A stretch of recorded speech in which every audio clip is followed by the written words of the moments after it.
So 230. Oh, that's perfect. Absolutely perfect. 150. Yeah. Mark, what's happened to my balance sheet? Well, a couple of weeks ago, I drew a really good balance sheet on this whiteboard, and you've suddenly just messed it up. What have you done? It's exactly the same balance sheet, actually, Joe. Really? Find. This is what's called the vertical layout. Yeah, but the one we did was horizontal, though. It was horizontal. What you've got to imagine is this bottom half, what I call the bottom half of the balance sheet, was on the right-hand side, and all I've done is I've moved it underneath. This is the way that they're using balance sheets now. For one reason, it's a lot easier to compare year on year if you've got it in a vertical layout. So if I just draw a line across there, Okay. if you remember, that was on the right-hand side. I do remember that, yeah. You had your liabilities and you had your share capital and reserves. Yeah, so that was all here. Yeah, I I've remember just that. moved it underneath. Yeah. Okay, that's what we filmed before, wasn't it? That's what we filmed before. So how did your lesson go? Is it okay? Yeah, it went okay. I'm currently teaching investment appraisal at the moment, and average rate of return seems to be a bit of a stumbling block for a lot of students. So we might have to make another one of these videos regarding that, I think. We'll look at that sometime, yeah. But we haven't finished this yet, you know. Okay, let's focus on balance sheet then. Let's focus on balance sheet. If you remember what I said, there's been a few changes to this because the problem with this is like an old-fashioned way of going about the balance sheet. There's two problems with this balance sheet. One is it doesn't show what the owners of the business are worth. So but isn't this figure not what the owners are worth? It's not, because all those assets there are not all owned by the capital and reserves of the owner. Some of it's funded by external liabilities. So banks, that's you get right. loan from, okay. The owners are actually only worth 150. So what we need to do is show that. And the other thing, one of the most important areas of business, we've said this time and time again, working capital. Working capital, I hear that phrase, I've heard it, I know the formula, but I actually don't know what it means. Well, basically, working capital is the finance for the day-to-day running of the business, and the way to work it out is, you need the formula, isn't it? With current assets minus current liabilities. Current assets minus current liabilities. So if we can show that on here, what I want you to do is basically see this as a mathematical formula. So okay. If you imagine this 230 here equals this here. So the assets always equal the liabilities. Yeah, I'm aware of that. I know that formula. I've told my students about that. So if this was a mathematical formula, I want to move current liabilities to this side. So if that was in maths, what would happen if you move something from one side? If you move liabilities over to the other side of the equal sign, it would become a minus figure, wouldn't it? Exactly. So that's what we're going to do. I'm going to take it off there. Get rid of it. You sure you want to do this? Yeah. I'm going to move it to this side here. Okay. But we're going to make it a minus. So current liabilities, and what do we have? Payables and overdraft. That's correct. We had payables. Payables of, what was it? 20. 20. Yeah. Payables of 20. And then we had an overdraft of 10. Overdraft of 10. Okay, so we have 30 there. We have 30 in current liabilities. Yeah, absolutely. But it's now become a minus. So what I've done is I've moved it to the other side of the balance sheet, and it's become a minus now. And I've been able to get rid of it from there, because if you take it off one side, you take it off the other as well. Okay. But now we can show this important concept of working capital. If you look at this here, current assets we know are 30, current liabilities are 30, so your working capital happens to be 0, because this minus this, I'll put that in brackets, is 0. So we've got no working capital. What have we done there? Well, this coffee shop, okay, I'm going to have people coming in buying coffee.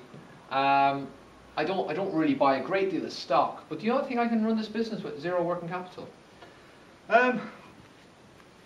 Not just at the moment, but I mean, this is on one day. What you've got to realise is this balance sheet is drawn up on the 22nd of October, and as of tomorrow, you've got a very cash-rich business with that coffee shop. So Absolutely. People are going to be paying cash at the till. You actually find with supermarkets they have negative working capital because their current liabilities are higher than their current assets.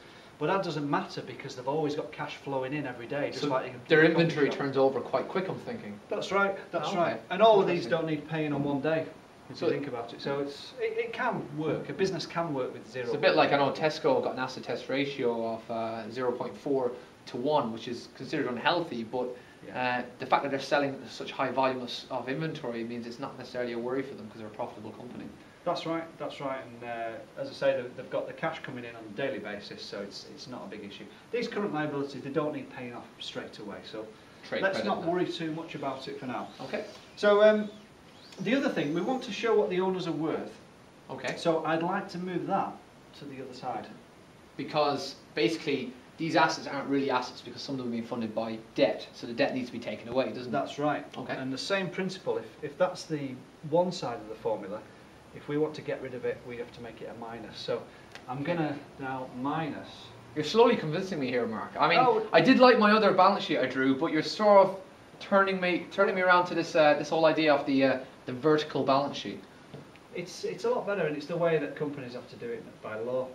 You know, in 1985, the Companies Act came in, and it basically. 1985. I don't even want to tell you how old it was. 1985. I know. Well, I don't remember it myself, but it basically says how you set out these final balance accounts. sheets. Yeah. That's right. So we've moved across the non-current liabilities, which we said was a loan. That was a loan of 50. Of 50.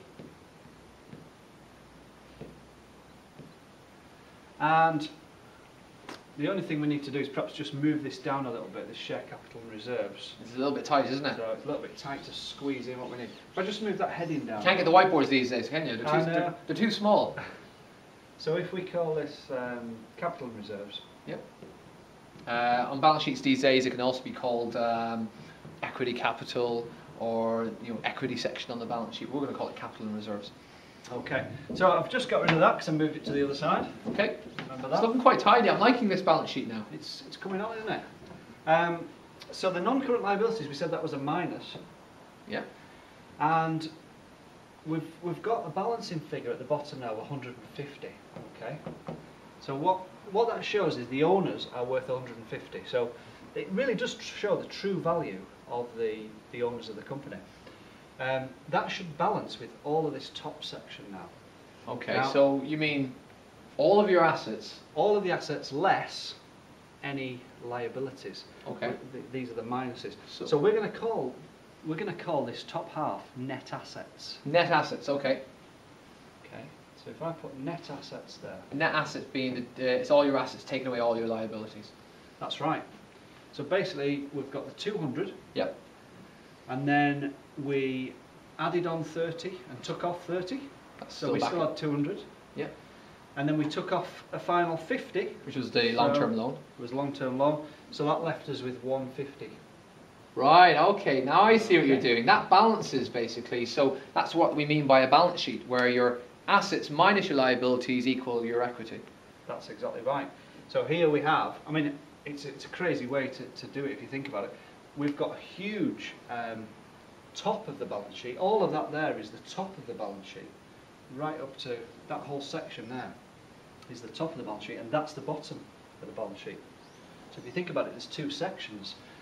It's a huge top half, but that top half comes to 150, and the net assets there balances with the capital reserves.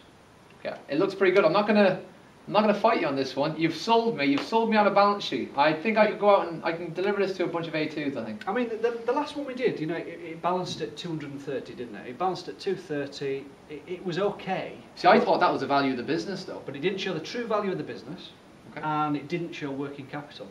And the great thing about this format, as well as it being required by law, is that we've got the working capital clearly shown, and we've got the true value of the owners. And the working capital, you can then start looking at the liquidity of the business and whether they're actually got healthy cash flow or not. Exactly. So this is the format that we're using now. So I want you to use that next time with your A2s and see how they get on. See how they get on. Yeah. Okay, they might struggle to understand my accent though, so that's probably the initial challenge I face, but I'm happy enough with this balance sheet, to be honest. Excellent. Okay. So what are you up to now on? Anything coming up this week? This weekend, basically, as you know, that my shareholder is one of the shareholders in my business is Pete Sylvester. He actually invested this 100,000 to help me fund the building for the coffee shop in Milnes Bridge. It's his 50th this weekend, so gonna head down to Vulcan, probably sing a bit of karaoke, and then probably Rock Cafe afterwards. Wow. Yeah, are you coming along? Because you're a good friend of Pete Sylvester's. I didn't know anything about it, Joe. It's he's his caught me 50th. off guard. Well, the trouble is, I've been on Amazon for a while waiting for this book to arrive. Okay, go on. Tell me what the book is. Basically, it came through yesterday. It's the fourth edition now we're on of the Surrey and Gillespie. And I always read a little bit on a Friday. I tend to sort of read a little bit with this, just have a glass of wine with the wife, that sort of thing. And we're going to look at the section on the investment appraisal this Friday. Average rate of return. Average rate of return, but it's absolutely sparkling new, and I'm really looking forward to it. So you'll just have to tell Pete, you know, I'll see him in the following week, something like that. But you have a good night. Okay, and I tell you what, if you can answer, write out some of the progress questions at the end of each chapter and hand them in for me by next Tuesday, that'd be fantastic. It would be a nice summary. I will if you will mark them for me. Absolutely, it sounds like a plan. Okay, I'm going to shoot off. There we go. Brilliant. Okay, see you later.